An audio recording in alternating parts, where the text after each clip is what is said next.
Pernah tak awak terfikir ada orang yang bangun setiap hari kerja pagi sampai malam tapi tak dihargai, tak diberi gaji, tak diberi rehat? Kita hidup bebas, boleh dipilih kerja, boleh bercuti, boleh bersuara, tapi ada orang tak ada semua tu. Mereka tak minta lebih, mereka cuma dilayan sebagai manusia. Dalam blog ini, saya ajak awak fikir sekejap tentang apa yang berlaku di sekeliling kita. Jom kita tengok. Hai, saya Yogis. Dalam blog ini, kami ingin berkongsi tentang satu isu penting dalam sejarah negara kita, iaitu perhambaan. Perhambaan bukan hanya berlaku di luar negara, tetapi pernah wujud di tanah Melayu satu ketika dahulu. Hamba adalah manusia biasa yang dimiliki oleh orang lain. Mereka tidak hak, tidak kebebasan dan tidak boleh melawan.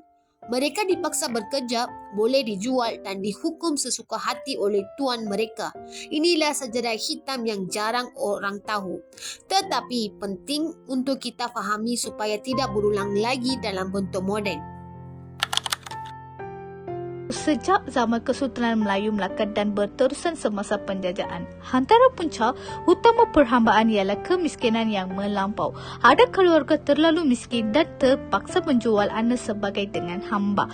Selain itu, faktor kedua ialah hutang. Orang yang tidak mampu membayar hutang akan dijadi hamba untuk membayar semula secara kerja paksa.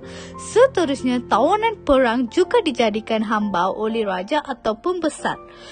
Kesimpulannya, tiada undang-undang yang melindungi hak asasi manusia pada waktu itu menyebabkan orang yang lemah mudah dijadikan hamba. Pertamanya, hamba Habti dilahirkan dalam keluarga hamba dan terus menjadi hamba sepanjang hidup. Mereka tidak mempunyai pilihan untuk keluar dari kehidupan itu.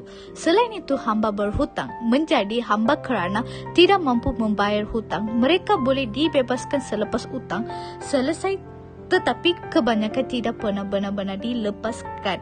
Seterusnya, hamba tebusan, orang yang ditawan dalam peperangan atau konflik dan dijadikan hamba oleh pihak menang.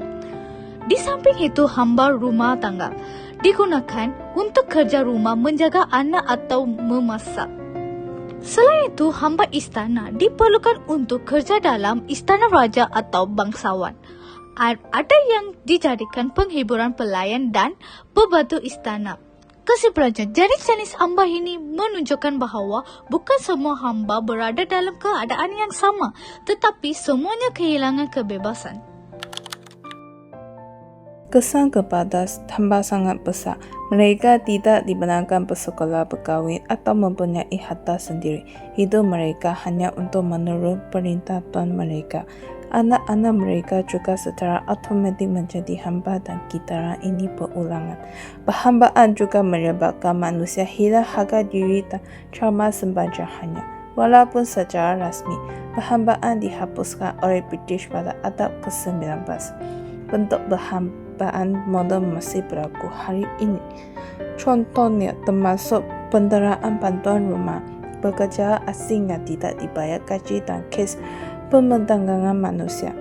Kes seperti Adelina Naksel, pembantuan rumah dari Indonesia yang didendahkan dan akhirnya meninggal dunia, menunjukkan bahawa model masih wujud di negara ini. Pertama, kita perlu meningkatkan kesedaran masyarakat tentang apa kita perhambaan moden. Ramai masih tidak sedar bahawa perkara ini masih berlaku dalam bentuk tersembunyi. Kedua, kerajaan perlu dikuasakan undang-undang seperti Akta Baptism 2007 untuk melindungi mangsa dan menghukum pelaku. Ketiga, rakyat mesti berani melaporkan kes penderahan terhadap pembantu rumah atau buruh asing. Keempat, NGO seperti Tenaga Nita dan Suhaham perlu terus diberi sokongan untuk menyelamatkan dan melindungi mangsa. Kelima, nilai kemanusiaan harus diajar sejak di sekolah supaya generasi akan datang lebih peka dan berani bertindak.